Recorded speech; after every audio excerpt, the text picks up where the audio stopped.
start recording. And then we will save again. So increment and save. Now we can increment and save. It changes my 0.01 up here to a 0.02.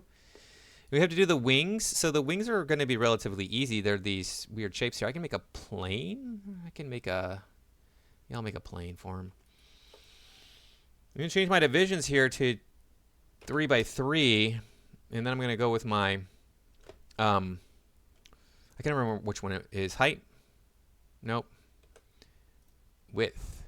Oh, well, that's interesting. How come it didn't... Width, there we go. All right.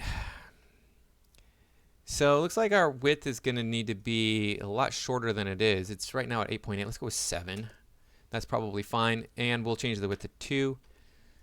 And then I will have my wing here. He's going to be spreading his wings out. My mouse has been doing that lately. I apologize. It just kind of goes wherever it wants to go all of a sudden. So go to the vertex here. There it goes again. I don't know why it's doing this. I thought it was my tablet, but I unplugged the tablet and that does not change anything. So oh, there's out there. Go to object mode, press 3, and you can see how rounded it is. Is it rounded enough? If not up here. And let's pull this down here.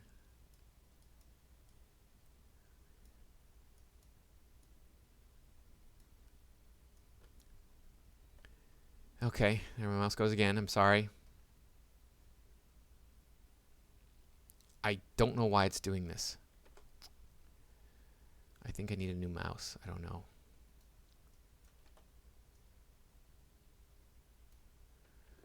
And then this is obviously concave of some sort, so we can take this, push it back here, and that should be good enough. We'll go to object mode, and then in object mode I'm going to extrude this. So you want to click on the extrude tool. It should be on your standard shelf. If you can't find it on your shelf, it's underneath edit mesh. Extrude this, push on the blue arrow, you can pull on the blue arrow, whichever, make it thick so it can be useful as a wing. Object mode. Tap D, I'm going to move this down here to the base. Tap D again, I'm going to rotate it and push it into the body here, centered on his back.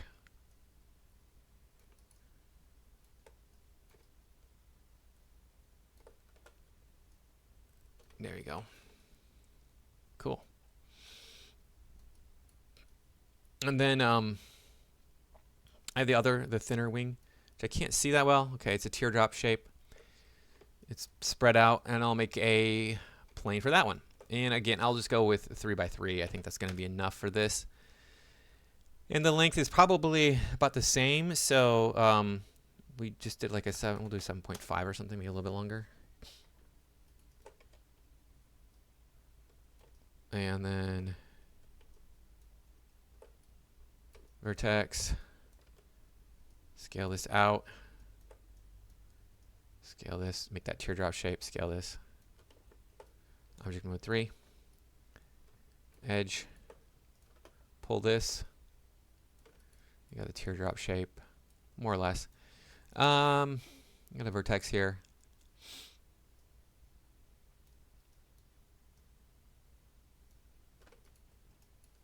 Select these vertices up here, move them. And this can also be concave a little bit. Doesn't need to have any thickness. I'm going to rotate it over.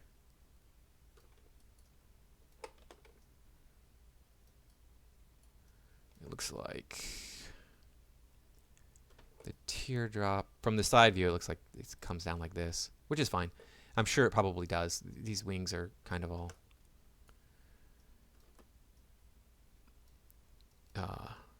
laid out the same, similarly to each other, and I've looked at enough of them over the years of doing this. And I'll rotate this out too. Get it to be out here.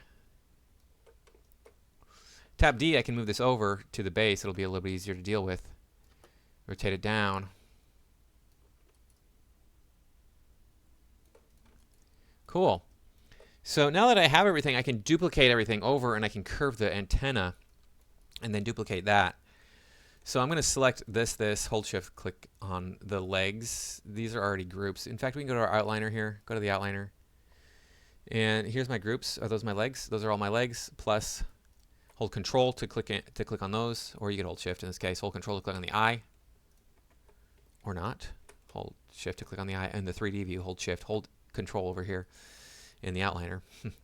Press Control D, Control G. You want to have a -1 on Z. So type a -1 on Z scale, and everything gets duplicated over to the other side. And we have what looks like a, although his eyes are really wide apart, and they're really close together in the photographs I've looked at here.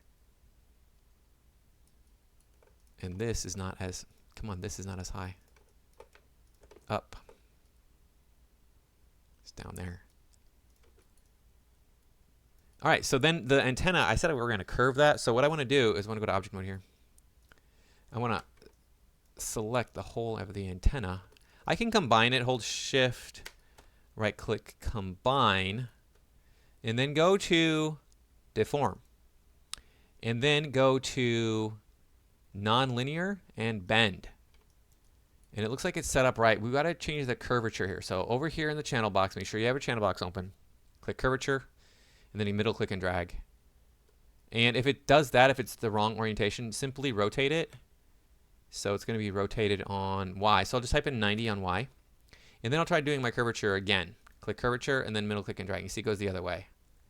And you think, well, Dean, that doesn't work because it like curved it from the base too. Well, if we turn off our low bound, there you go. We can add curvature to it like so. But maybe I want to have the low bound on because it does curve it. And then maybe I want to take this down a little bit. When I'm done, I want to select my object. When I have enough curve on it, I want to select my object. I want to delete my history. Remember, that's under Edit, Delete by Type History. It's on my shelf right here, History. And I can rotate this into place. That's going to be the best way of dealing with this because I want to get that curvature throughout the entirety of the antenna instead of only on the end. And I'll rotate it out this way. Notice I'm using camera-based rotation. That's more dangerous. And then I can mirror this over. I'm going to freeze this transformation. So go to Freeze Transformations. That's underneath Modify menu if you don't have it on your shelf, which you all should have a custom shelf. Cannot emphasize that enough. And I'll move it over slightly. And then I'm just going to duplicate it over. So Control D, then a -1 on Z, -1. And it'll cross like that. That's because of the pivot point's location. It's fine. Just move it over into position. And then I could offset this slightly so it's not exactly doing the same thing as the other one. You could even curve them more or just move the different parts. But now we have a little lightning bug we can add to our scene. And he's pretty cool, right? Nothing too fancy, but he will work, especially from a distance. Like you would not know from distance if that was a detailed lightning bug or just a lightning bug. So anyway, good luck on everything, and I will see you in class.